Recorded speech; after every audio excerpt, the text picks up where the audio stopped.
Hola, buenas tardes. Bueno, yo vengo a presentar mi proyecto de tesis doctoral y los resultados que he alcanzado hasta el momento.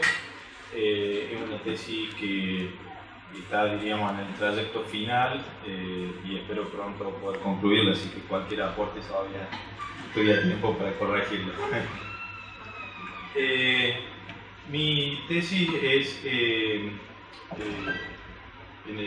inscrita dentro del campo de la filosofía, en la obra de Michel Foucault, Rastrear la formación, la constitución del problema de las normas y ver incluso la trayectoria, el recorrido, cómo se ha ido estructurando esta cuestión en la obra de Foucault, ¿no? Entonces, ese sería, diríamos, el tema, partiendo de la base de que la publicación de los textos que permanecían inéditos de Foucault ha contribuido, diríamos, a la posibilidad de poder realizar una relectura de esta cuestión a partir de los cursos que dictó en el Collège de France, particularmente lo de la primera mitad de la década del 70, y bueno, que todavía están en curso, ¿no es cierto?, de publicación. Entonces, esta cuestión, diríamos, esta situación de publicación de textos que permanecían inéditos, habilita la relectura de esta cuestión de la norma. Lo que yo discuto es la periodización y la interpretación tradicional de Foucault en términos de distinguir un periodo arqueológico, un periodo genealógico y un periodo de la ética, y tratar de pensar, diríamos, no tanto como discontinuidades solamente, sino ver continuidades y rupturas a partir de la cuestión de la norma, es decir, poner el eje de la norma como algo decisivo dentro de la obra de Foucault, como que toda su obra estuvo permanentemente situando, pensando esta cuestión.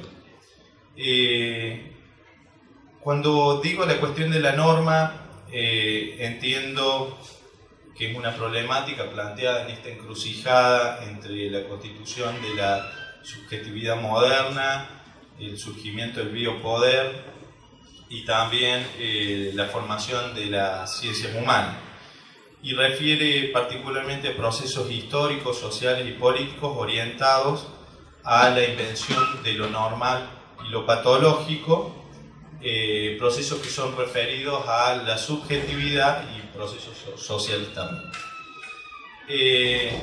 Bueno, todos conocemos, creo que voy a dejar de lado, diríamos, esta problemática, profundizarla en términos de tema, la cuestión de la arqueología de la enfermedad mental, la arqueología de la locura que realiza durante su primer periodo, la década del 50, la década del 60, en obras como La historia de la locura en la época clásica, El nacimiento de la clínica, etc., y donde, diríamos, trata de ver cómo progresivamente la dicotomía razón sin razón fue enlazada a estos procesos de distinción de lo normal, lo patológico en las ciencias humanas, y cómo ya en la década del 70, diríamos, hay un cambio de perspectiva con la introducción de los estudios relativos a la dimensión del poder en la sociedad, en la red de relaciones sociales,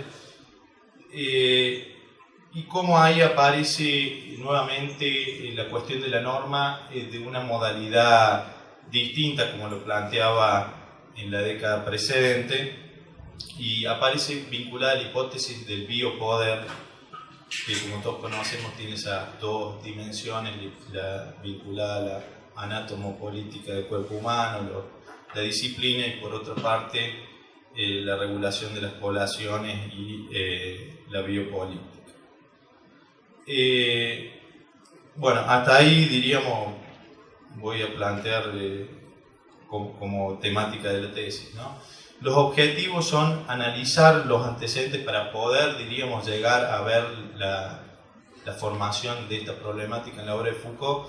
La idea era analizar los antecedentes del denominado problema de la norma en Foucault, y para ello yo planteaba ciertas líneas. Una, basándome sobre todo en la biografía intelectual, diríamos tratar de construir las discusiones, los debates en los que interviene Foucault en la década del 60 y del 70, y veía que una de las líneas donde procedía esta temática era la de la epistemología histórica francesa, desde Bachelard pasando por Canguilhem fundamentalmente, ¿no? Que a quien, donde se nutrió del texto de lo normal y lo patológico. Después también cómo esta problemática había sido planteada en el seno de la ciencia humana, cuestión que Foucault, diríamos, dedicó estos textos que mencioné anteriormente durante la década del 60. Y hay una tercera línea que aparece como antecedente de la cuestión de la norma, que no lo veía presente explícitamente en Foucault y que me interesaba particularmente analizar, que es la de la sociología positivista francesa, es decir, la tradición que va de Comte a Durkheim, es decir, más allá de los planteos en particular de cada uno, hay una continuidad que me interesaba investigar en relación a la cuestión de lo normal y lo patológico. Otro de los objetivos, es decir, uno era analizar esos antecedentes, otro determinar la trayectoria de la problemática de la norma y de todas sus familias semánticas, ¿no? De conceptos emparentados, como dice Canguilhem, de desviación, excepción, patología, referidos a procesos sociales y de subjetivación en el discurso filosófico de Foucault. Y el último punto, tratar de determinar el alcance de la noción de sociedad de normalización, que yo veo como el corolario de las investigaciones de Foucault que venía realizando desde la década del 60, a mediados de la década del 70. En el curso de Defender la Sociedad plantea ahí por primera vez esta hipótesis, ¿no?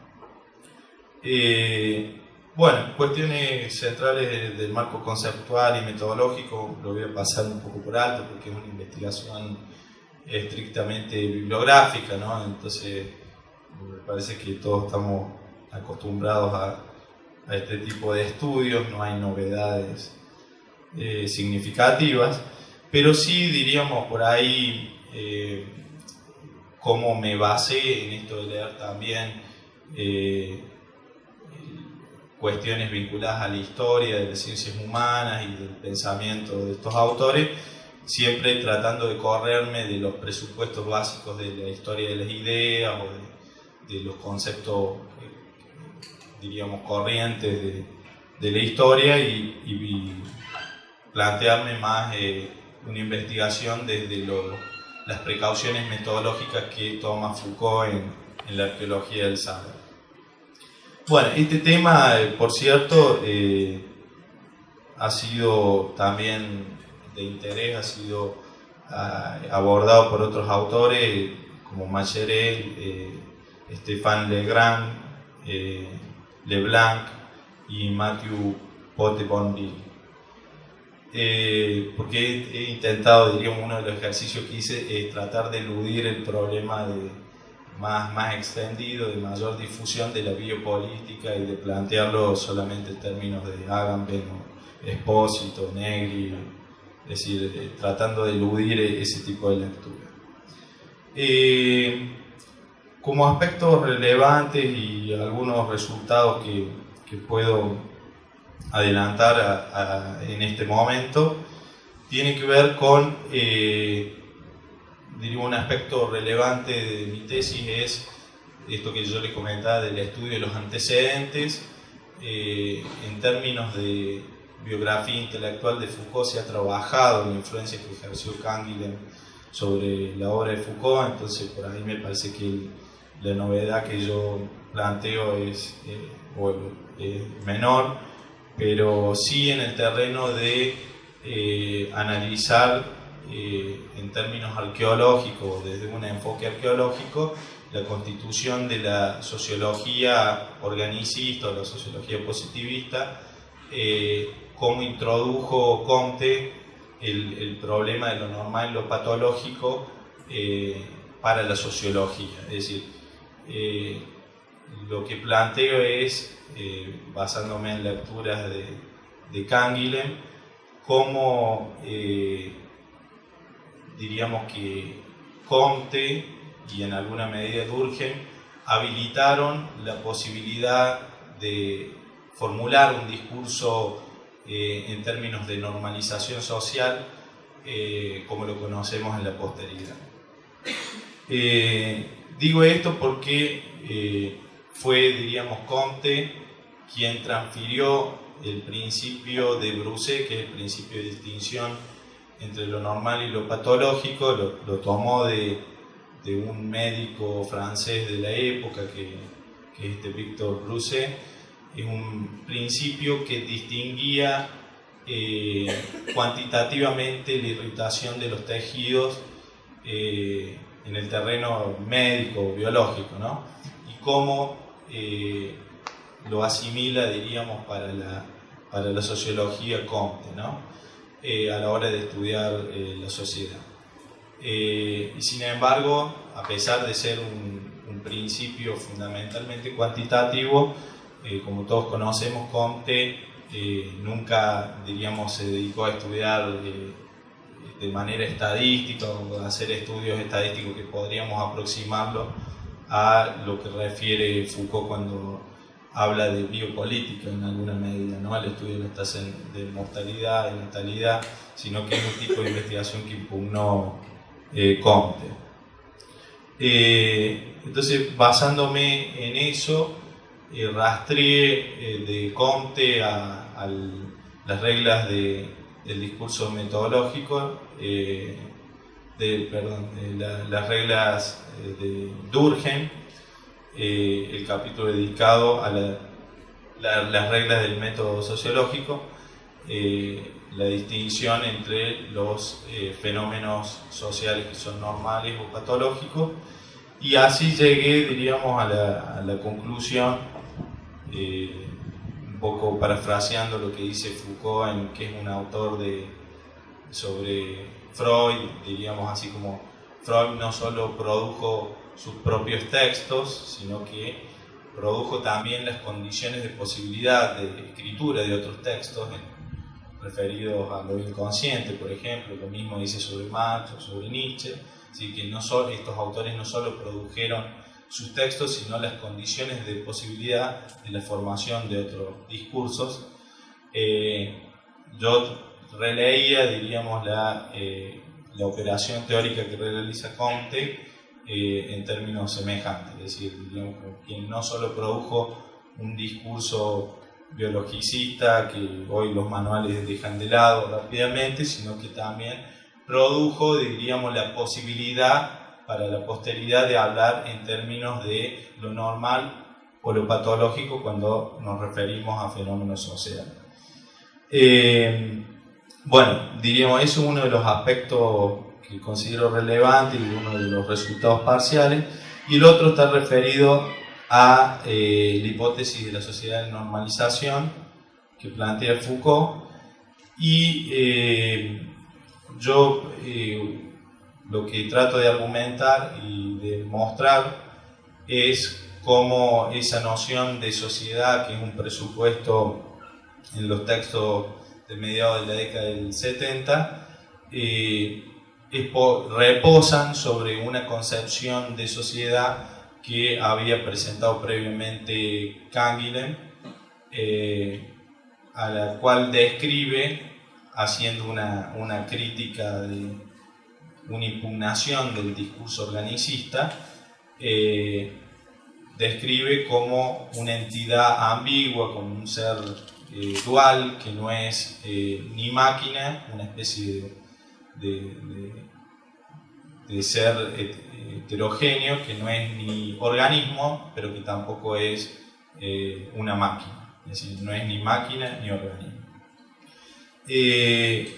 Bueno, yo lo he rastreado a esto en Foucault, que nunca lo hace explícito, pero me baso fundamentalmente en la descripción que hace de la sociedad de normalización como el cruce ortogonal de la norma de la disciplina y de la norma de la biopolítica por una parte, y luego también hago un análisis de las analogías, de las comparaciones y del vocabulario que emplea Foucault en todos estos textos, prestando fundamentalmente atención a cómo combina en ciertos términos procedentes del mecanicismo, ¿no? Hablar de dispositivos, de mecanismos de poder, hablar de física, diríamos todo, que en Francia esos términos tienen una trayectoria que hunde sus raíces, uno parecía, en el mecanicismo del siglo XVII, y por otra parte términos de procedencia de la biología o del orden biológico, ¿no? La anatomopolítica del cuerpo humano, el biopoder, la biopolítica. Entonces, llamando la atención sobre esta combinación de un vocabulario, de una introducción de neologismo con referencias mecanicistas y biologicistas, trato de argumentar, diríamos, cómo es deudor de esa noción de la sociedad como una entidad ambigua.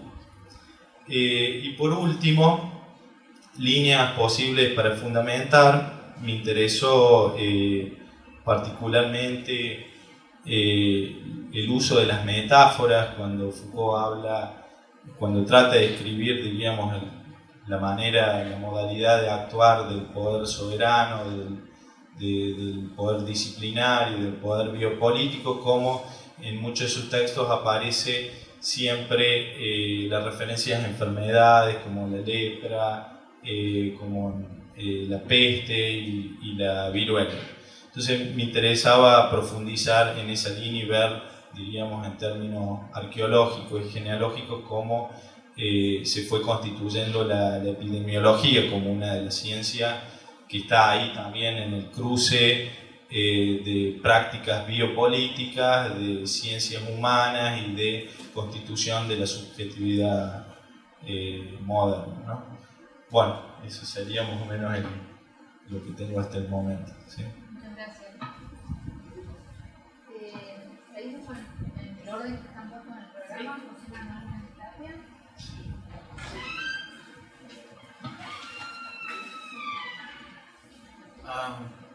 Bueno, buenas tardes. Bueno, pues más que presentarles los resultados, es un trabajo de tesis doctoral que está pues finalizando.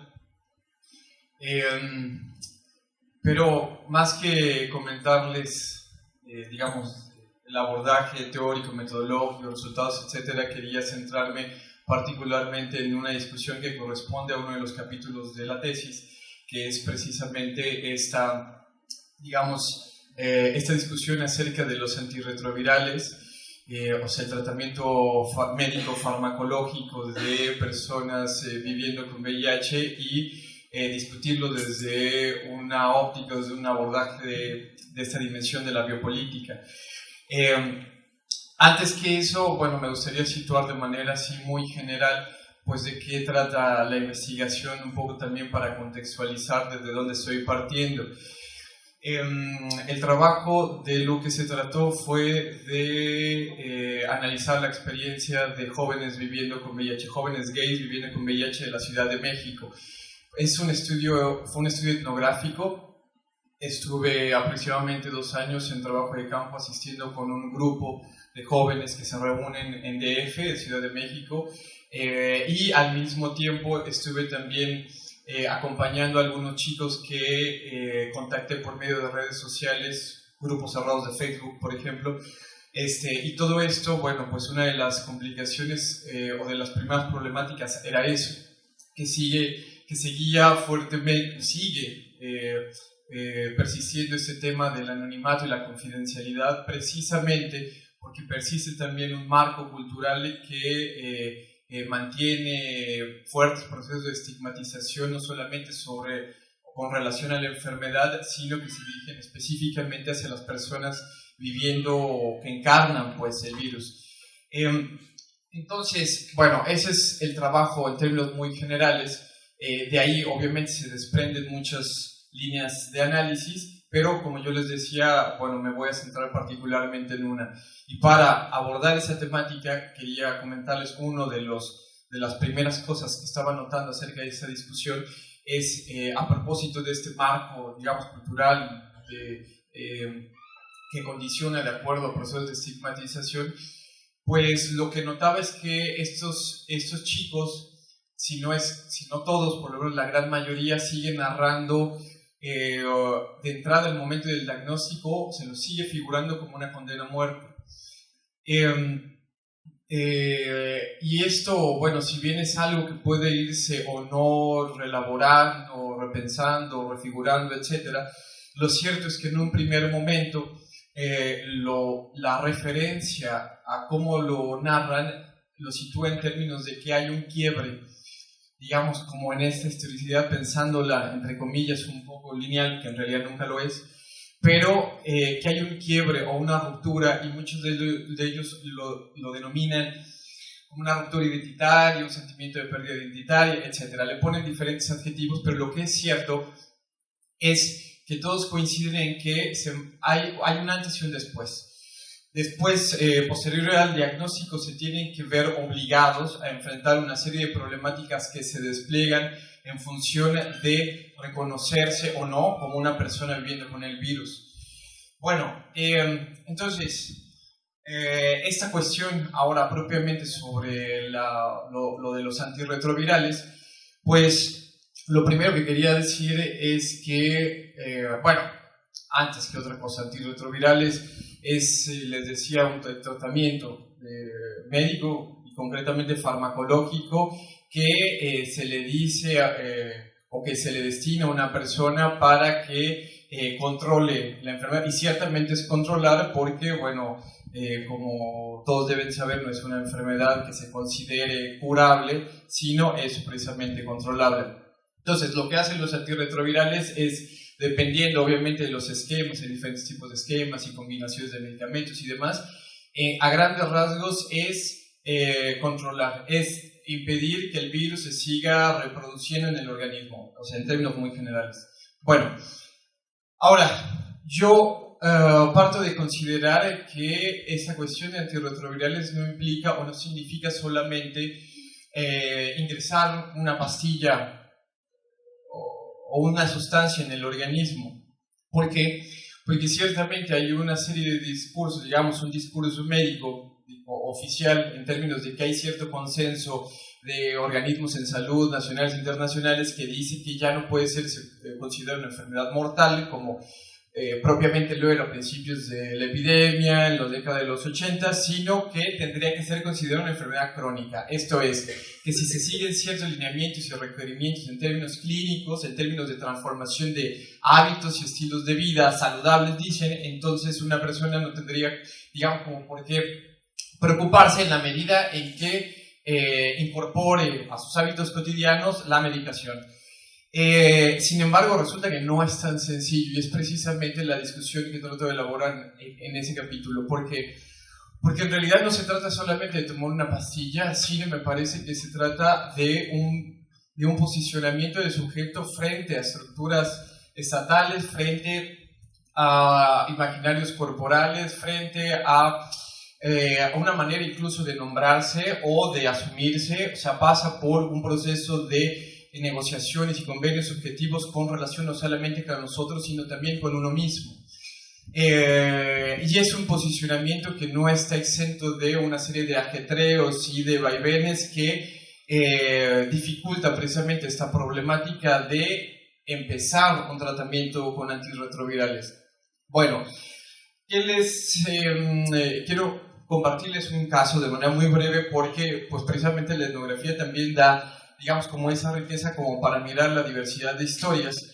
Y creo que a lo mejor también puede quedar mucho más claro hacia dónde estoy dirigiendo la discusión. En alguna ocasión yo acompañé a uno de los chicos, porque bueno, no solamente participábamos, digamos, o sea, no solamente se diseñaron entrevistas y todo esto, sino que fue un trabajo pues de cercanía en términos de compartir sus historias casi a nivel de calle. Pues. Bueno, en alguna ocasión acompañé a uno de los chicos a su consulta, bueno, en la clínica que le correspondía en el Distrito Federal. Ese día tenía consulta en infectología. Bueno, para los que no sepan, lo que sucede es que una persona que es diagnosticada, por lo menos desde un principio, cuando empieza el tratamiento, se le solicita en la institución médica en la que se trata que se presente determinado tiempo, generalmente al principio es cada mes. Cada mes tiene que estar asistiendo a consulta médica porque le hacen una serie de análisis de química sanguínea para hacer una especie de conteos y demás y ver cómo va reaccionando frente al medicamento y, bueno, qué tanto va o no afectando el sistema inmunitario. Bueno, entonces, ese día tenía consulta en infectología, pero además teníamos que ir a hacer una serie de trámites, como en muchas instituciones de salud, trámites profundamente burocráticos, cansados, porque este chico estaba por hacer una estancia, iba a hacer un intercambio académico, está estudiando la licenciatura en Sociología en una universidad pública del DF, iba a hacer un intercambio, o sea, él cuando le dan el diagnóstico ya sabía, ya tenía la fecha y todo del intercambio que iba a hacer en una universidad europea. Y entonces, lo que sucede es que además de muchas cosas a las que se tiene que empezar a enfrentar, anonimato, confidencialidad, si le dice o no a la familia, relaciones amorosas, etc., es también decir, bueno, me están diciendo que no puedo dejar la dosis un solo día y la institución no te da el medicamento más allá de la dosis que te corresponde en un mes. O sea, como tienes que estar yendo, no le podías dar los medicamentos de 6 meses. Entonces, bueno, la versión resumida es que se movió, contactó a algunos grupos de trabajo, un activista que le ayudó a elaborar una carta que dirigió al director y entonces, etcétera. Finalmente le aceptaron suministrarle los 6 meses de medicamento y ese día íbamos no solamente a la consulta de infectología, sino íbamos a recoger el medicamento. Se supone que solamente íbamos a recoger.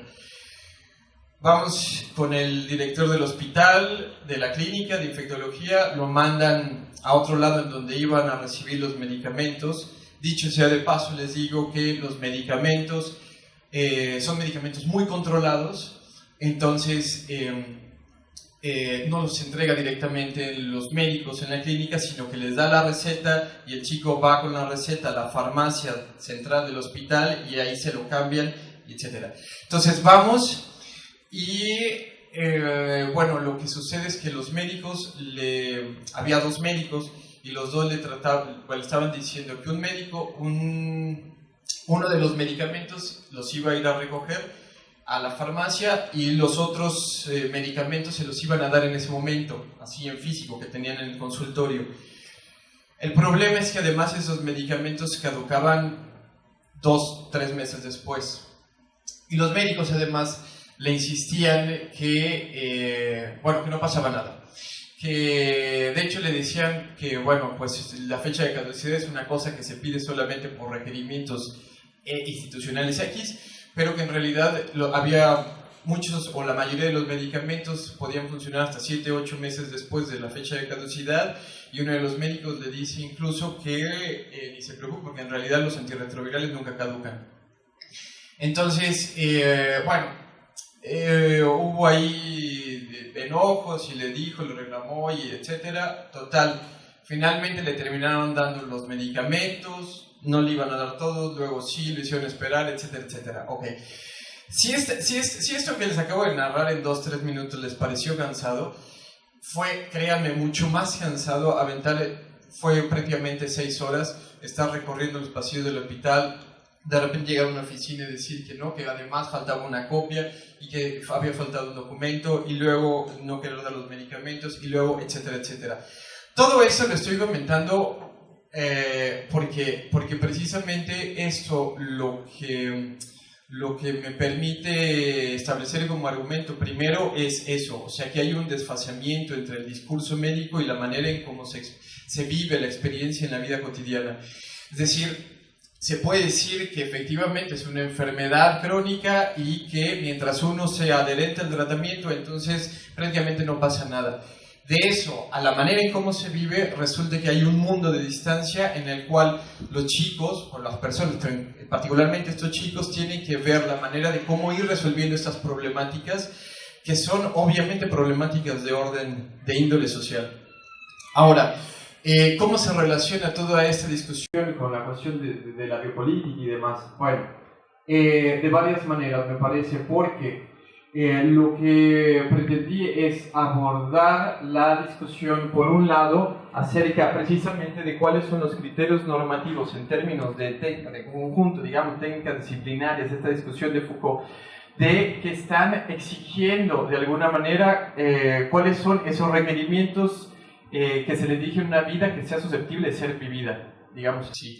Porque además esto, ustedes saben, bueno, toda esta cosa de la biopolítica que se ha seguido discutiendo y demás, hay otros autores como Nicholas Rose que sostiene que la particularidad de la biopolítica en las sociedades occidentales contemporáneas es que pone en el centro de la política no solamente la vida, sino una vida biológica, pero es una vida biológica que se entiende a partir de una perspectiva molecular.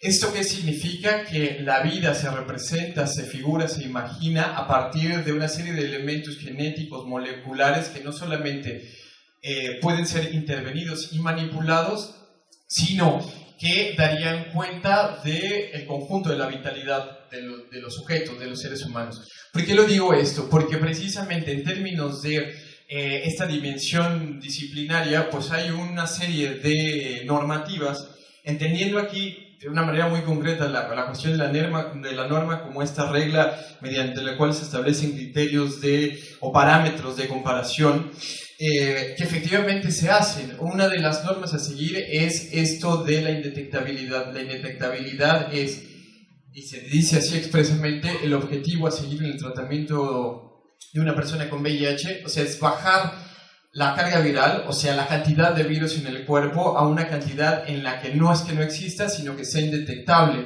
Pero, o por ejemplo, la otra manera de mantener ese conteo es por el conteo de las células, las CD4,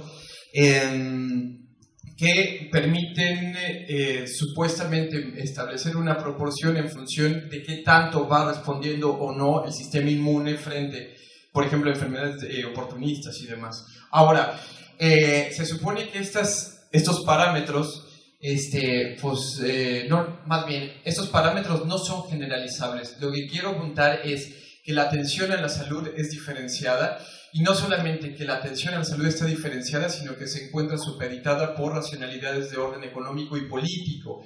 Porque un ejemplo de ello es el conteo de células de CD4.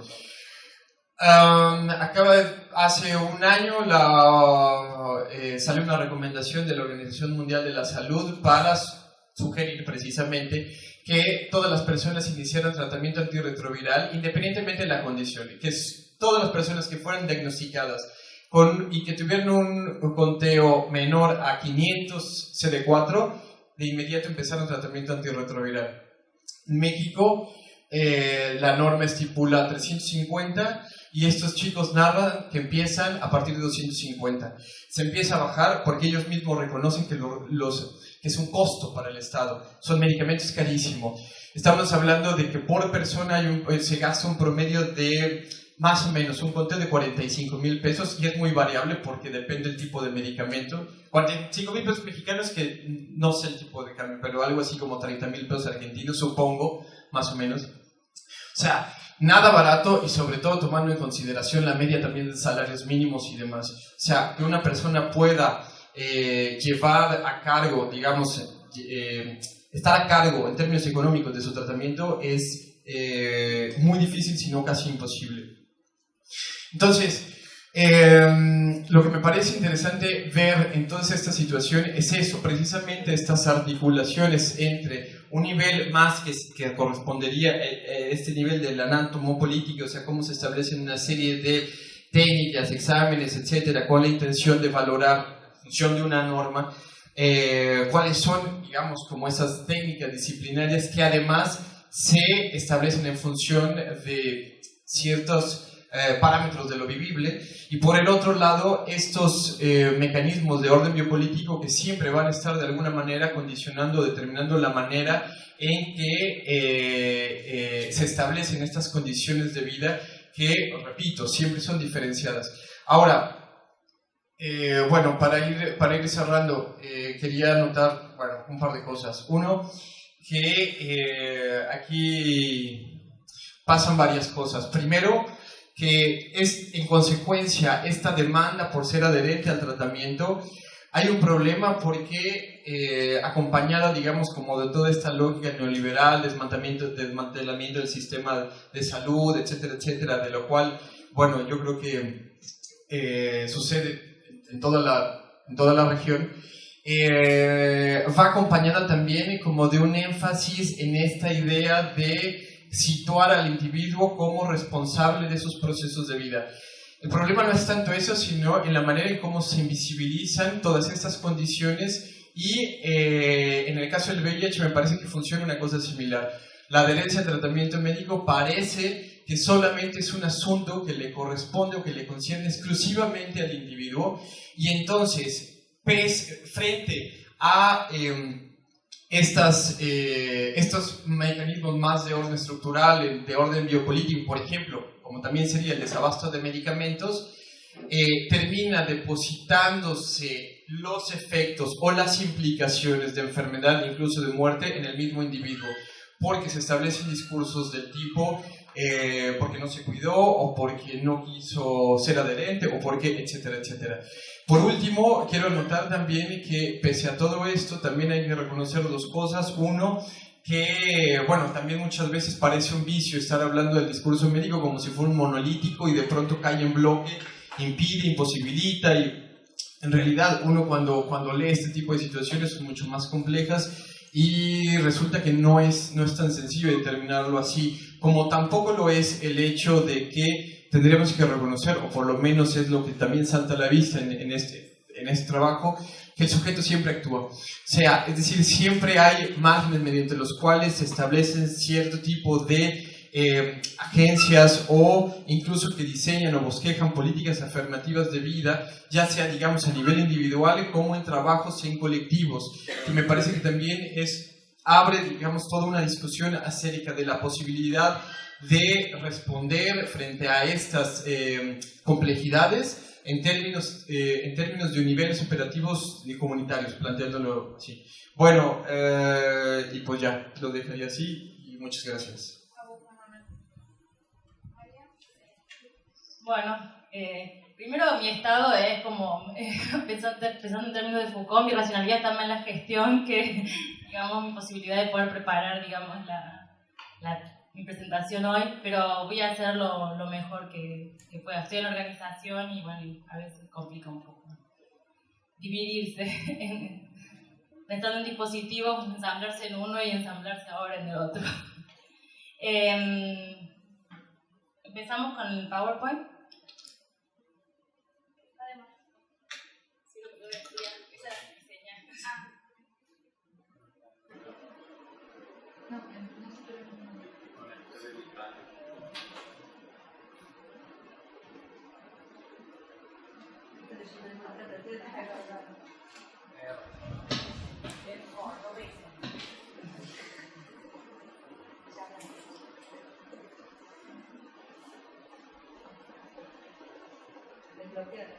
Sí, sí.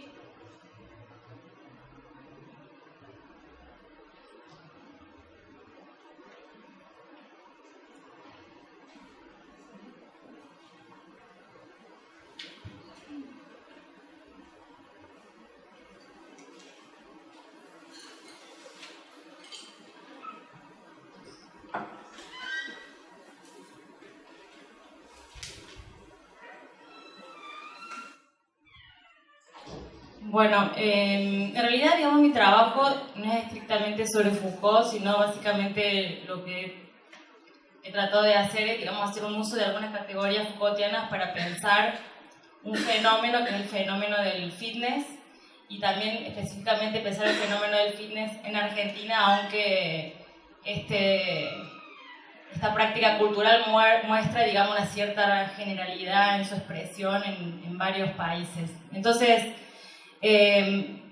la tesis inicialmente se tituló Las tramas culturales del fitness en Argentina, los cuerpos activos del ethos empresarial emergente. Yo te voy indicando. Y el título de hoy es el dispositivo del fitness en Argentina, el devenir conflictivo de una cultura activa, porque precisamente lo que me interesa acentuar es algunos puntos, digamos, de tensión en este devenir del fitness, que también un poco recorre la tesis, pero bueno, la tesis obviamente profundiza más y amplía más otras cuestiones. Entonces, como para, digamos, acotarme al tiempo de los 20 minutos, voy a centrarme en dos puntos conflictivos de la tesis. Entonces, puntualmente, bueno, la tesis se propone analizar el devenir de la cultura del fitness en Argentina y comprender los efectos que este dispositivo produce en la organización gimnasio y en los cuerpos que circulan por y se ensamblan a sus recados simbólicos. Y bueno, también, digamos, este estudio no solo se comprometía, digamos, a conocer este objeto cultural en sí mismo, sino también fue una selección estratégica para poder comprender también el advenimiento de un nuevo modo de subjetivación, en términos de sujeción, subjetivación. Entonces, ¿qué es lo que yo tenía cuando entro en terreno? Y esto ya está tamizado, por supuesto, ya con la teoría Foucaultiana en esta sistematización. Fue bastante más complejo llegar a esto que voy a contar ahora, pero bueno, yo tenía un término ambiguo, digamos en inglés, que circulaba por diversos productos, espacios, prácticas y textualidades en Argentina, que es un espacio donde se habla el castellano, ¿no? Tenía un lugar donde se materializaban un entramado de prácticas y teologías, y este espacio era el gimnasio. Tenía formas de entrenamiento, la gimnasia, distintos tipos de gimnasia y distintos tipos de ejercicios que se marcaban en torno a esta idea del fitness, y una forma de cuidar el propio cuerpo, también la vida y también la presentación de la persona, la propia apariencia. Y que podríamos englobar todo esto en torno de lo que se pensaba como un estilo de vida fitness. Un modelo de cuerpo y un modelo de sujeto que se presenta como ideal, el fit body, y un sujeto que se presenta como activo en diversos sentidos. Una forma de organización que a su vez, digamos, también tiene un devenir y que se amalgama con lo que serían las técnicas del management. Entonces yo acá, digamos, trabajo esta idea de cómo el dispositivo se articula a otros dispositivos, y también, digamos, sustancias orgánicas, formas de cuerpo, tamaños de cuerpo y estilos de vida que en el contexto del fitness se limitaban como lo indeseable, lo nocivo, que enfermaban, ¿no? El cuerpo de la obesidad, el obeso, el sedentarismo, la grasa. Entonces, finalmente, a partir de este conjunto de elementos, las preguntas problema que se establecieron fueron, bueno, ¿a qué remite el significante fitness? ¿Qué saberes circulan por esta cultura? ¿Cómo esta práctica se diferencia de la gimnasia que se practica en la educación física escolar?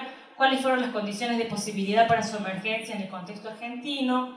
¿Cuál es la modalidad de poder subyacente a la estructura arquitectónica del gimnasio? ¿De qué modo se gestionan los cuerpos y la vida en el contexto de estas organizaciones?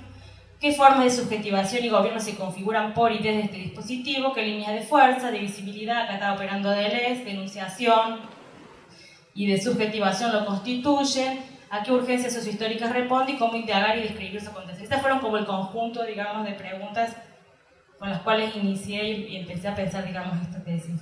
El principio metodológico que se adoptó, también, digamos, acá sí siguiendo Foucault, bueno, es dar cuenta en el orden del discurso de la razón de las prácticas. Eso supone, ¿no? Mostrar cómo en un momento dado emerge una práctica, se le limita un objeto, se le atribuye una función social y se le asigna una serie de especialistas que detentan un saber que ella misma configura.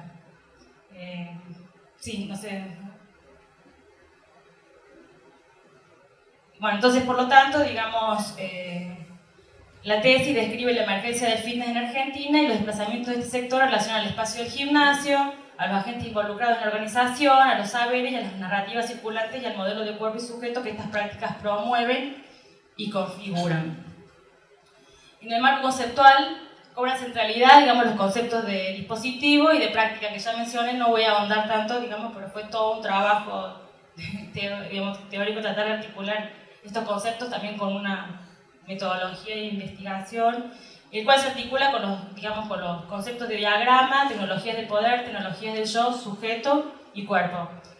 La noción de dispositivo fue clave en la tesis y me permitió realizar un conjunto de operaciones de diverso índole, tanto en términos conceptuales como también en términos de organización del corpus y lo que fue después la escritura de la tesis.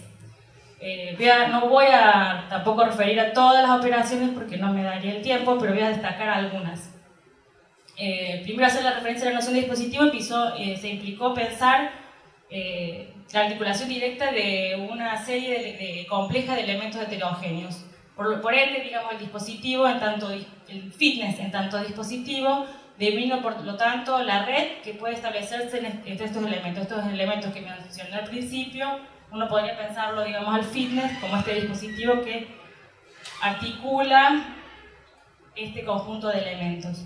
La articulación de la noción de dispositivo, a su vez, con la apropiación, digamos, que hicieron luego Deleuze y Agamben en sus conferencias sobre lo que es el dispositivo, y también Nicholas Rose en lo que sería, digamos, su genealogía de la subjetivación, me permitió construir al fitness como un dispositivo de regulación de cuerpos y de vidas, y también como un dispositivo generador de subjetividad, en tanto habilita la emergencia, consolidación y consumación de procesos de configuración de un cierto tipo de sujeto. En este sentido, acá lo humano resulta inteligible en términos de pliegues o ensamblamientos.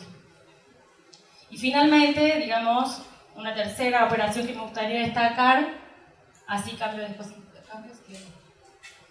es que, bueno, la organización de la tesis. La tesis precisamente se organiza en tres partes, en las cuales, en primer lugar, digamos, intenta describir la génesis de este dispositivo, luego los anudamientos y amarres de estas prácticas corporales que van cobrando, digamos, dominancia en el escenario de las prácticas corporales en Argentina, y finalmente, digamos, su consumación. Entonces, la primera parte la titulé Cartografías de la cultura corporal capitalística, la segunda parte Fitness y Management en Argentina, derivas empresariales.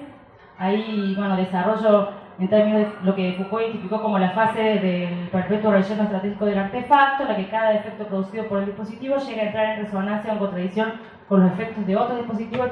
Esta cuestión fue como clave, digamos, en la tesis, que me está permitiendo pensar otras cuestiones ahora. Y finalmente, digamos, la tercera parte, sujetos al consumo, la conversión moral a la cultura activa. Y ahí, digamos, se problematizan, digamos, cómo se delimita este sujeto en el fitness, que lo identifico como sujeto empresario de sí, y cómo esta delimitación de este sujeto empresario de sí supone la delimitación de otros negativos, digamos. Las conclusiones finalmente recuperan el recorrido realizado en los capítulos de la tesis, en el cual, digamos, se articulan estos análisis que voy desplegando, que son más locales, con, digamos, la dimensión biopolítica que pareciera, digamos, caracterizar lo que es este escenario cultural. Entonces ahora voy a hablar un poco de lo que serían las... sí, la pasada diapositiva, es como complicado esto de coordinar. Sí. Bueno, entonces, digamos, en el capítulo 1 y en el capítulo 2 desarrollo, bueno, inicialmente, bueno, cómo el fitness deviene un significante eficiente que se perpetúa por múltiples derroteros en el marco de estas prácticas.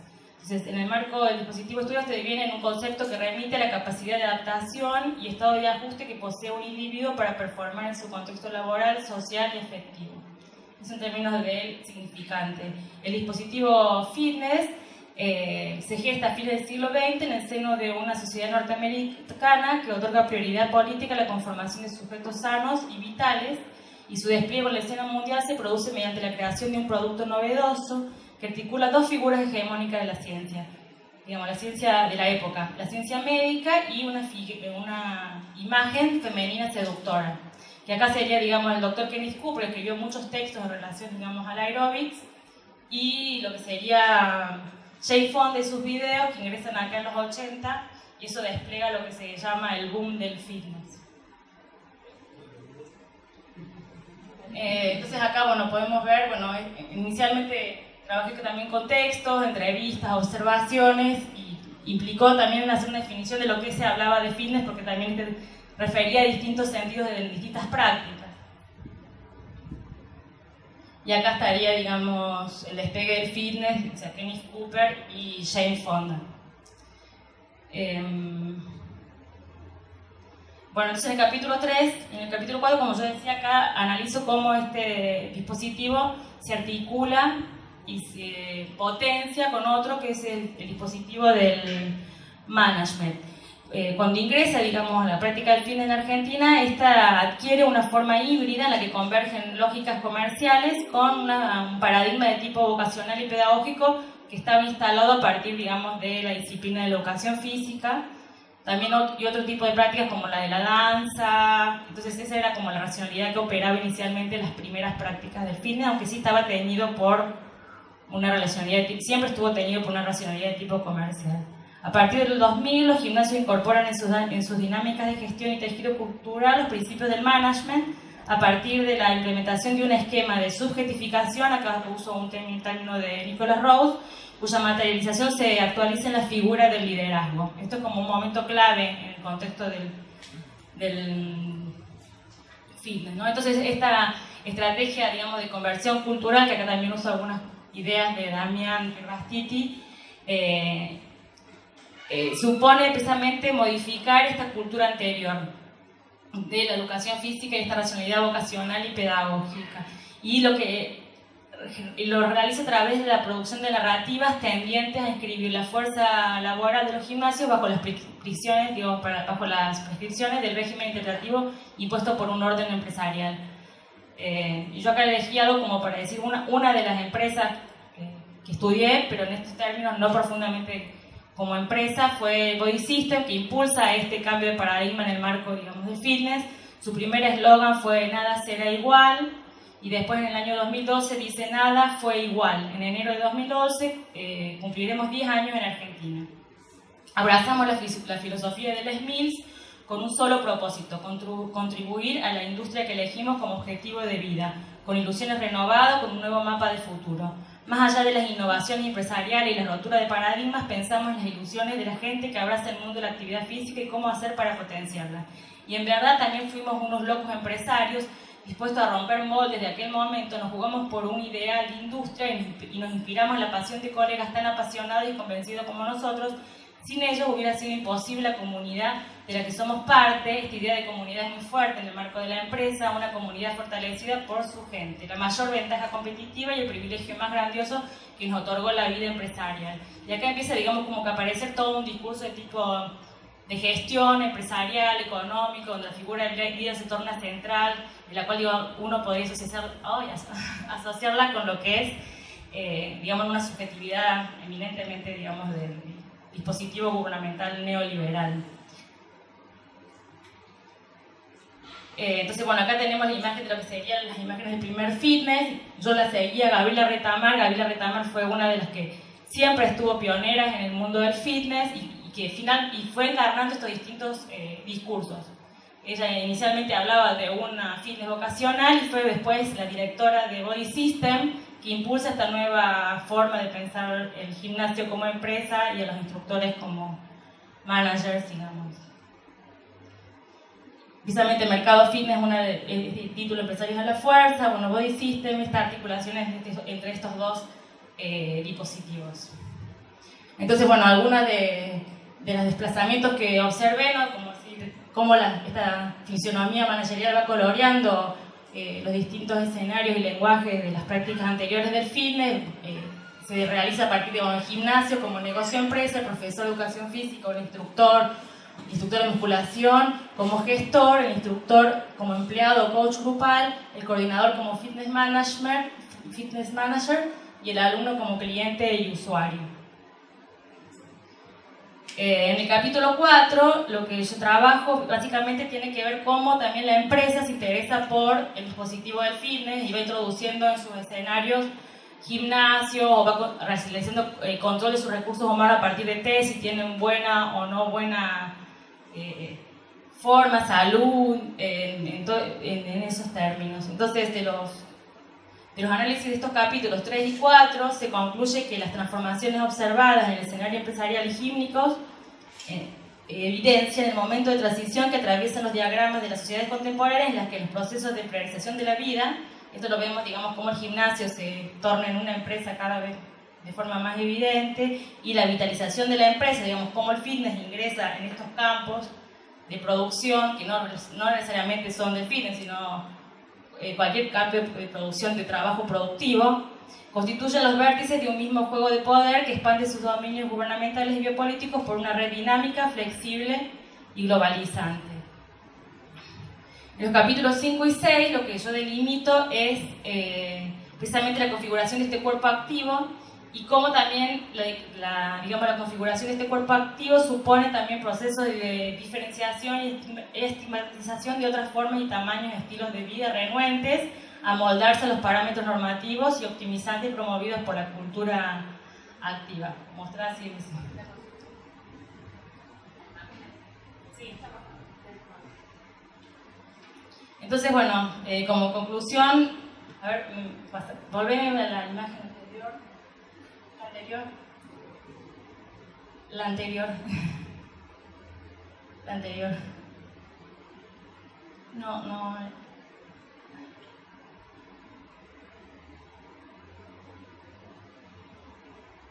¿Y antes? ¿Qué hay?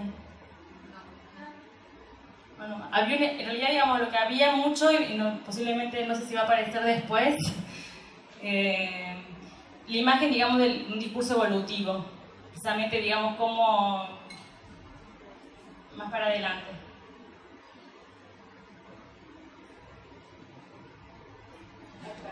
Esta, digamos, es una idea, digamos, esa imagen se repite permanentemente en los distintos lugares, digamos, de promoción del fitness, y cómo eso se articula con una delimitación precisamente de un cuerpo a otro, digamos, precisamente o en relación con lo animal o en relación con lo obeso, qué es lo que el fitness valora como negativo, ¿no?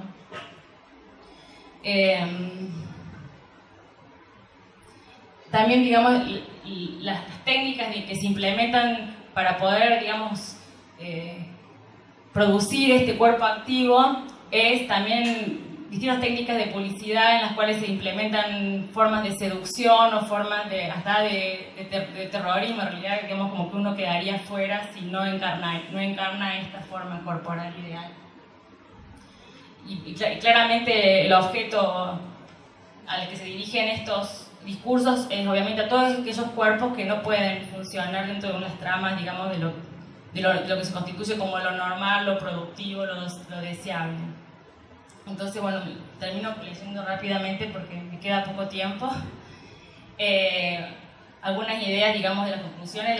Los dos conflictos las tensiones que planteé fueron en relación con este dispositivo de management, en relación con lo que era la racionalidad de tipo vocacional y pedagógica, y la relación, digamos, también conflictiva de cómo se va delimitando qué cuerpos son lo deseable, lo productivo, lo que debe funcionar en los marcos, digamos, de las tramas del capitalismo. Entonces, fatness y fitness constituyen estereotipos que opacan la diversidad de formas que atraviesan tanto el cuerpo como los diversos modos de existencia.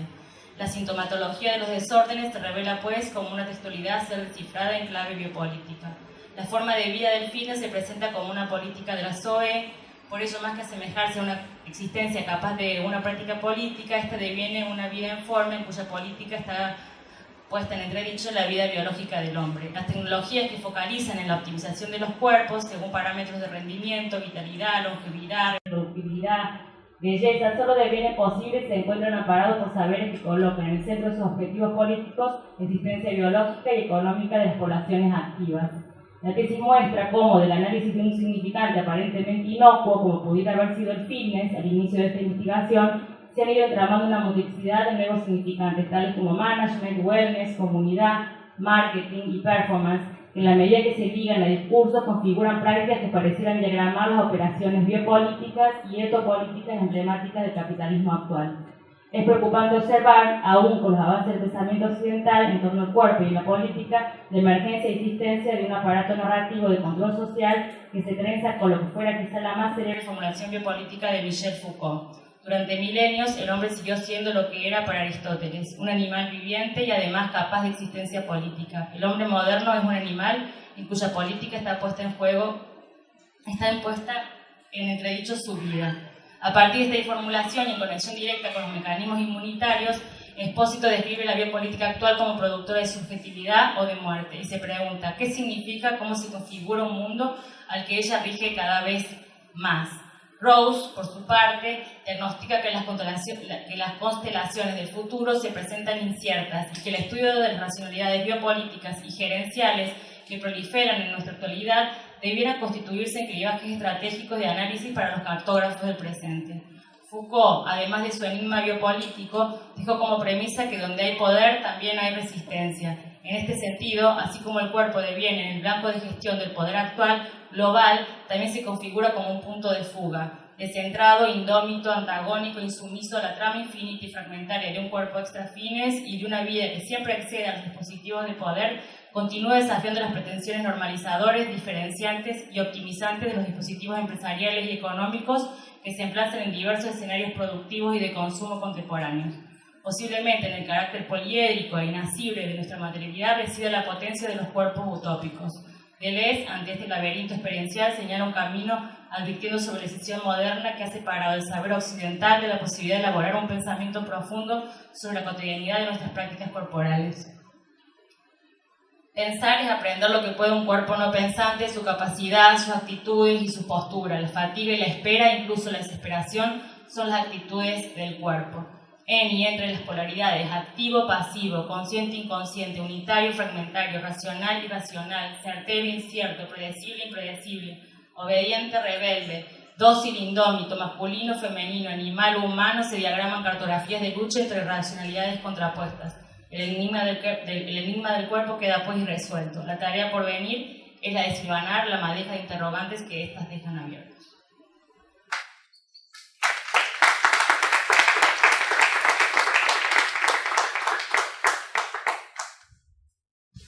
Habilitemos el espacio para los que quieran preguntar, comentar, lo que gusten.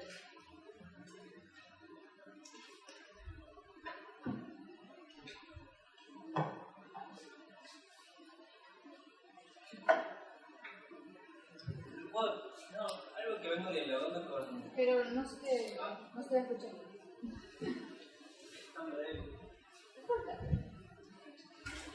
¿Cuáles pensás que pueden ser alguna estrategia de resistencia al fitness, al dispositivo de fitness?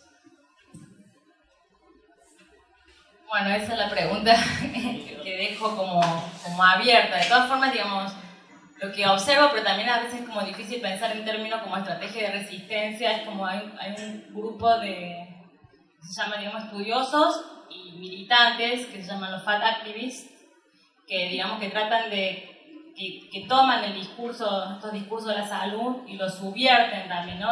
Y lo que ellos proponen, que es paradójico, porque utilizan, digamos, una expresión como bastante, digamos, neoliberal de la autoestima, pero como esta autoestima es un amor radical a sí mismo. Entonces, como que finalmente a ellos no les importa, permanentemente muestran la imagen de cómo ellos se amantando a sí mismos que pueden superar estas barreras, digamos, de la vergüenza, de haber sido, digamos, del maltrato, que concretamente lo viven como el maltrato, digamos, y muestran, digamos, su cuerpo, sus rollos, su grandeza de distintas formas. Hay grupos en internet y también organizan encuentros, digamos, de académicos en los cuales permanentemente se están construyendo estos discursos sanitarios, sobre todo, digamos, a partir de lo que, digamos, la Organización Mundial de la Salud denomina como bienestar en un sentido amplio y limitado, porque ya es, digamos, un bienestar biopsicosocial, digamos, esta idea de que todo se puede optimizar. Ellos dicen, no, nosotros nos gusta comer, por nosotros la vida es un placer, nos queremos a nosotros mismos y no tenemos por qué encajar, digamos, en sus normas.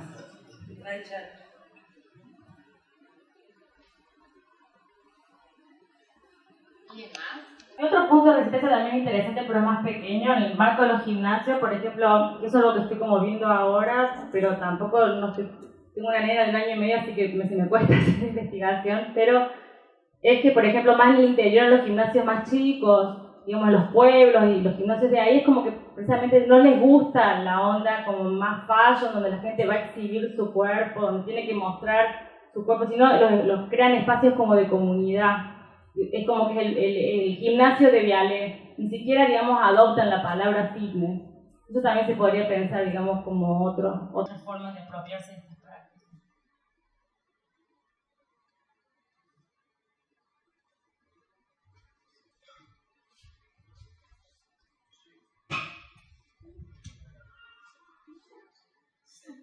Para Manuel, acerca de que hablaba de el estado de la persona positiva, que hablaba de un antes y un después, hablaba de que se genera un quiebre, pero algo que me hace ruido es acerca de lo que es adherencia y desde las políticas preventivas de la juventud, de las políticas preventivas del Estado, y desde que a la persona adherente prácticamente lo estamos dejando solo y la adherencia lo tomamos como algo propio, que cada uno se tiene que hacer cargo de eso.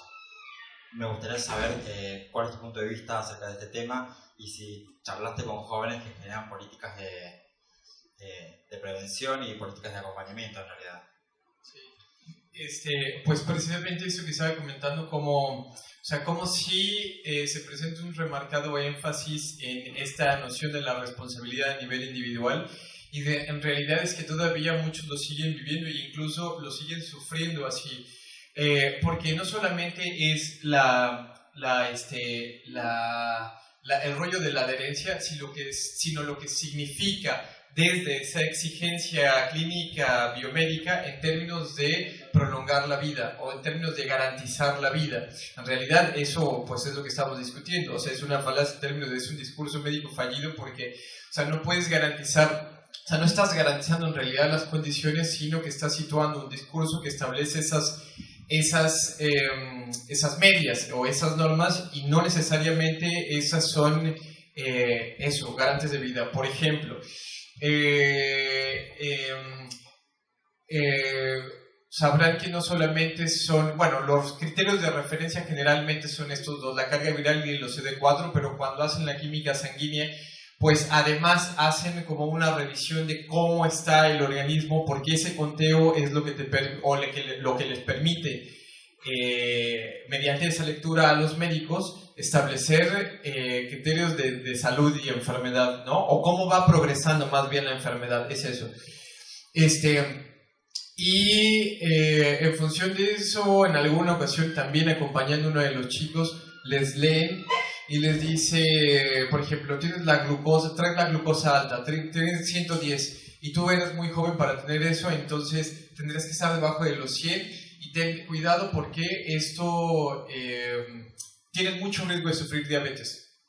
O sea, no solamente es, sino todas las alertas que va desplegando o que va despertando en función de si se adhiere uno o no al tratamiento, pero vuelvo a repetir y coincido en esto que estabas planteando y que ya estábamos comentando anteriormente. O sea, parece que la adherencia es solamente un asunto que le concierne al sujeto en tanto individuo que voluntaria, consciente e intencionalmente toma decisiones, pero quedan desdibujadas todas estas problemáticas en las que finalmente está involucrado. Ahora, hay formas, sí, por supuesto, hay formas mediante las cuales ellos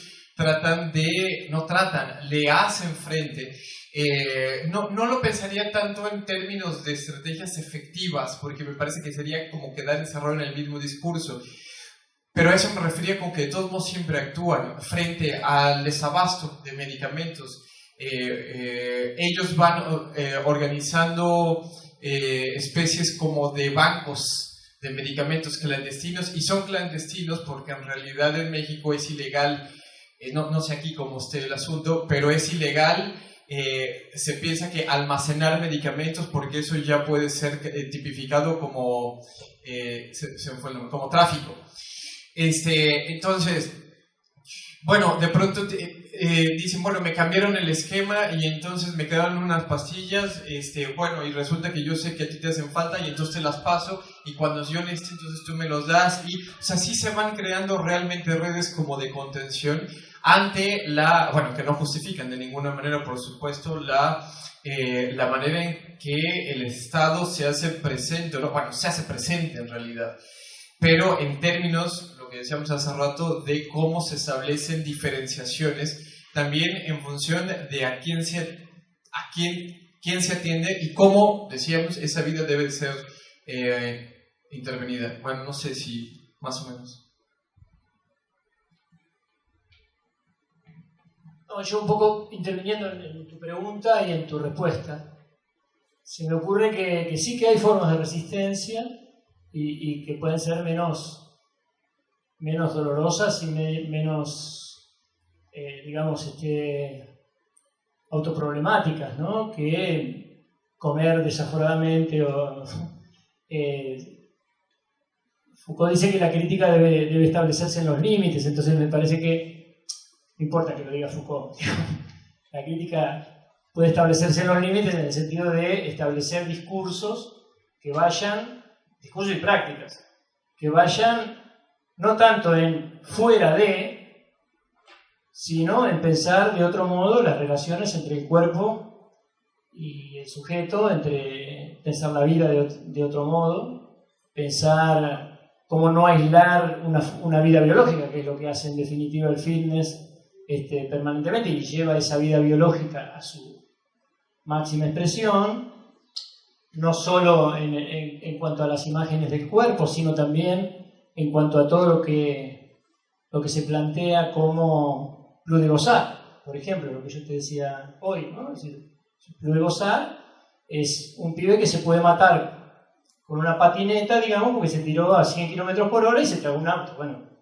si no se lo tragaba no se moría, si se lo tragó se murió, que de hecho pasó en Santa Fe hace no mucho tiempo. Entonces, me parece que hay formas de empezar a establecer otro tipo de discursos y otro tipo de prácticas que discutan, digamos, tanto lo biológico no tiene ninguna importancia, cuando de algún modo lo tiene, o lo biológico es lo único importante, digamos, ¿no? Entonces, ¿de qué manera empezar a gestar relaciones en las cuales la vida biológica no sea separable de la forma de vida, por decirlo de algún modo, no puede significar un principio de resistencia, que no dará resultado mañana, seguramente, pero que con el tiempo me parece que puede dar algún otro tipo de respuesta a estas relaciones que se establecen ahora a partir del fitness, ¿no?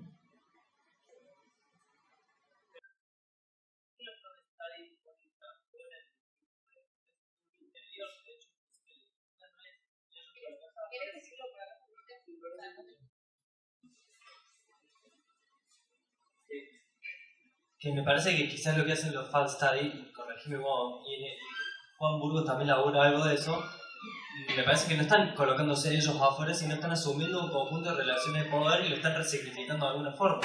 Quizás lo que ponemos los límites somos nosotros que asumimos el discurso biomédico muy fácil, o el discurso del fitness desde este lado, digamos. Incluso me cuesta imaginar algo más que no sea una resistencia que no sea a través de la idea del peso o del control corporal del peso o biomédico, porque debe haber otras tantas, digamos, alrededor del cuerpo o de la celebración de los cuerpos, por decir algo.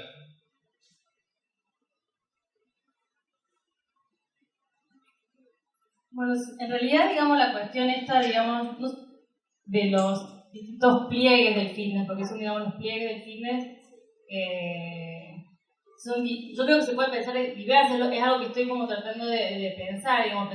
Yo creo que, digamos, la cuestión del discurso de los FAT, que también está ahí, que lo estoy recién como mirando, inclusive viendo algunas imágenes de las comunidades por internet y todo esto, es un discurso que trata de subvertir aquello, digamos, que históricamente los ha estigmatizado, reapropiándose de un discurso de un amor a sí mismo tan extremo que puede a su vez trascender estos dispositivos de control, estos dispositivos médicos. Y sí, es un uso político del cuerpo, básicamente, es de los excesos, pero también de la sexualidad, es inclusive de la vida misma, digamos, resignificada en otros términos, digamos. Inclusive también digo, a veces yo no soy gordo porque como otros me interpretan, sino yo soy así y no tengo por qué hacer ejercicio para parecerme, digamos, a ustedes. Me parece que, no sé si se puede, sí, digamos, hay un contradiscurso ahí, relación, digamos, con el fitness, pero también hay un discurso que me parece que opera esta idea de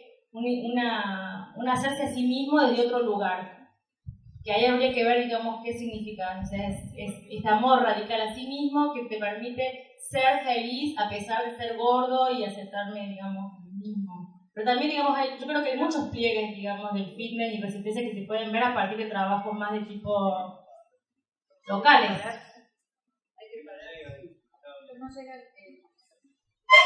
No, me parece que mientras te escuchaba y lo que me parece que de última ahí está funcionando al mismo principio. Digamos, me amo a mí mismo, o sea, toda la lógica de la autoestima, lo que creo que está como atravesando la discusión. Te estoy dando... Voy a hacer un chiste. Lo que está atravesando, de hecho me quedaba pensando también cuando hablaba del VIH, que justamente la riqueza de la etnografía en este tipo de producciones es cómo los sujetos lo viven, ¿no? Porque uno podría, y cómo lo actualizan, que es también lo que está en el concepto de dispositivo. Digamos, cuando uno toma el concepto de dispositivo y sobre todo la interpretación de Leuciana, el concepto de dispositivo de Foucault, es esa actualización que involucra, que realizan los sujetos, ¿no? Que es cuando Foucault habla de lesa la del plano de la subjetiva. Pero lo que quería decir es que de última el FAT, ¿cuánto? FAT Studies, sí. Digamos, hay un punto en donde lo que yo estoy escuchando, porque no lo leí, es que también se ubica en el mismo lugar, en el lugar de la autoestima, y eso es dentro de la lógica gerencial, ¿no? Sí. Es realmente esa racionalidad la que se pone en juego, y entonces me parece que lo que es común ahí es esa racionalidad. Porque si no, de lo que estás hablando es de ir o no al gimnasio. Lo que está en juego, me parece, en este tipo de cuestiones es cómo hay una racionalidad que involucra la cuestión del revisarse a sí mismo, de trabajarse a sí mismo, incluso cómo la propia muerte puede o no ser resultado del trabajo. Lo que vos planteabas con el VIH, ¿no? Que te morís, o sea, es como tu propia responsabilidad, la muerte, en tanto y en cuanto no cuidaste tu salud y no seguiste tratamiento, etcétera, etcétera. Me parece que es ese. Yo creo que ese sí es un punto común, digamos, la idea de la responsabilidad de la propia vida, la de la propia felicidad, seas gordo, seas flaco, digamos, uno construye su propia vida. Creo que también, inclusive en el discurso de los Fat Studies, digamos, decir, lo queremos construir de otro modo, pero claramente, digamos, la forma de realizarlo es operando desde ese lugar y posiblemente tiene que ver con que haya un dispositivo en esos términos, digamos, en el cual digamos una apropiación diferencial de los distintos grupos. Pero ¿cómo la posibilidad individual se hace en comunidad? Es medio extraño. A mí me parece que hay otra racionalidad, hay otra lógica que tiene con el cuerpo. Sí, yo eso no lo he trabajado, digamos, lo estoy viendo y lo estoy pensando, no es algo que lo he trabajado. Lo que atraviesa. Pero me parece que se puede pensar esos términos. Por otro lado, también, digamos, yo creo que lo interesante ahí es pensar, digamos, cómo hay un dispositivo que tiende, digamos, a construir cuerpos activos, cuerpos sanos, y cómo esos pliegues van como... ¿Cuáles son los plegamientos de ese dispositivo? En el cual, digamos, sí, en los Fat Studies lo que surge, emerge es un contradiscurso. Pero, por ejemplo, en Fitness 31, que es un digamos, que es un lugar, digamos, que es una villa en la cual ellos construyeron el fitness sin un proyecto comercial, sino porque ellos querían generarse un espacio y poder acceder a eso que supuestamente solamente podían acceder pagando, y empezaron a hacer gimnasia en un galpón, sin colchoneta, digamos, con un pasacassette, y así han ido construyendo, que tiene una página. También es otra forma, digamos, de otro plegamiento de este dispositivo. O el gimnasio Vialet, que yo vi, digamos, en el cual digo, ¿por qué no usan la palabra fitness? ¿Qué significa? No, porque hace 30 años somos gimnasio Vialet. Y en realidad fuimos el único gimnasio de todos los proyectos de gimnasio acá en Vialet que sobrevivió. Todos los otros vinieron y entonces, no nos interesa a nosotros esta onda más fashion, y esa es la palabra que usa, esta onda más fashion. Nosotros estamos acá, nos sentimos bien, hemos ido a las clientas de ahí, hemos ido a otros gimnasios y posiblemente acá hay una cuestión de clase, pero creo que hay como esto, el dispositivo fitness sí condensa una generalidad, y si uno va a las cadenas empresas va a encontrar muchísimos puntos en común y la construcción de esta figura del liderazgo. Por ejemplo, inclusive hasta, digamos, los instructores ahí, obviamente hay un orden, digamos, normativo, no quieren hablar. Yo cuando quise hacer las entrevistas no quería que los grabaran, no me dejaron usar el grabador. Y en otros espacios, digamos, esta apropiación me parece que es diferencial. No sé cómo pensar la resistencia, no sé, tampoco sé si es una pregunta que me quiero hacer, digamos, en esos términos, pero sí que hay una diversidad de formas en las cuales se apropia este dispositivo. Sí, yo por ahí quería cambiar el tema para el otro debate sobre el VIH en particular, pensando al tratamiento antirretroviral desde una perspectiva social. Justamente por lo que mencionabas, se me venía el ejemplo de la discusión que hubo las semanas anteriores sobre el debate entre Aníbal Pachano y Alex Freire, ¿no? Donde el funcionario de gobierno decía de que qué pasa cuando asume un gobierno más de derecha y no da el tratamiento antirretroviral. Depende de un gobierno, de la voluntad política de un gobierno, dar el tratamiento con una ley de SIDA que viene del 90. O sea, la ley en algún sentido está. El tema es si se implementa, pensándolo acá en Argentina particularmente.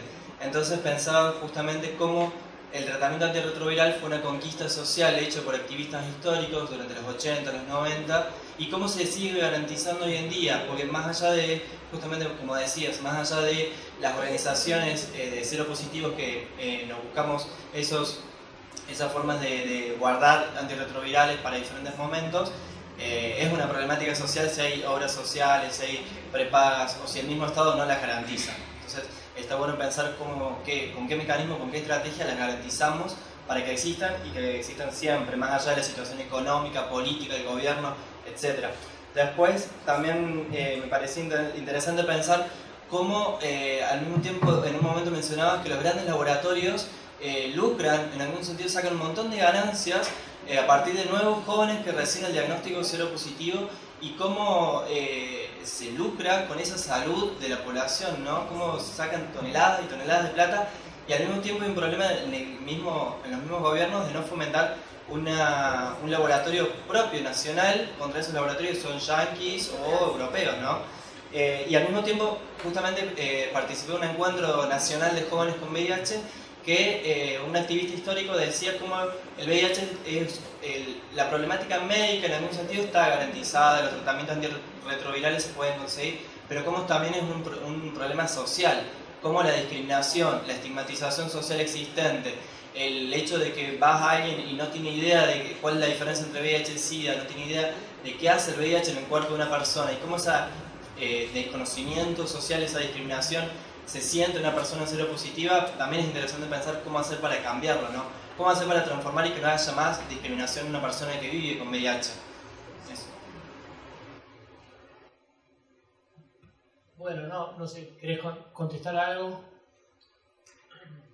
No, solamente digo, bueno, evidentemente coincido con mucho de lo que estás planteando, o sea, solamente quiero remarcar esa parte de que efectivamente se necesita recuperar otro tipo de acercamientos, otro tipo de enfoques para hacer estas discusiones, porque bueno, evidentemente no son temáticas resueltas y no es que necesariamente se tengan que resolver, o sea, en la lógica de finiquitar, sino más bien en la lógica de establecer condiciones que aseguren que la persona tenga acceso a, o sea, me refiero a, no se trata de repente decir, llegamos a un punto en el que ya se garantiza la vida porque ya se les da medicamento a todos, o sea, el hecho no es los medicamentos, o sea, a lo mejor es una parte de, digamos, como de todo este engranaje, de toda esta dimensión sociocultural de VIH, es una parte de...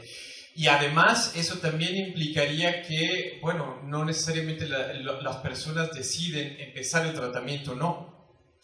Pero si deciden o no comenzar el tratamiento antirretroviral, tendrían que tener asegurado o garantizada el acceso a, ¿me explico?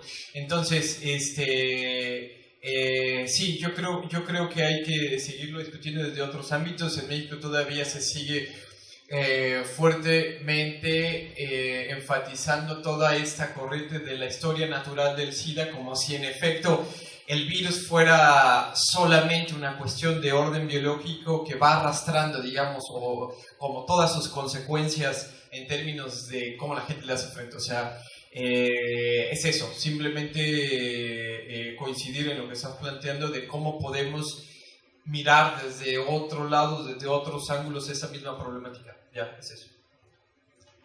Bueno, no, lo que los invitamos ahora es a tomar un café con Foucault, que es la actividad que sigue en el pabellón. Tenemos uno medio vivo. Sí. En el pabellón, en la biblioteca de la Facultad de Filosofía, ahí nos está esperando. Y es la actividad que sigue, así que si las discusiones se pueden seguir en el café también, entre aquellos que estén interesados. Gracias.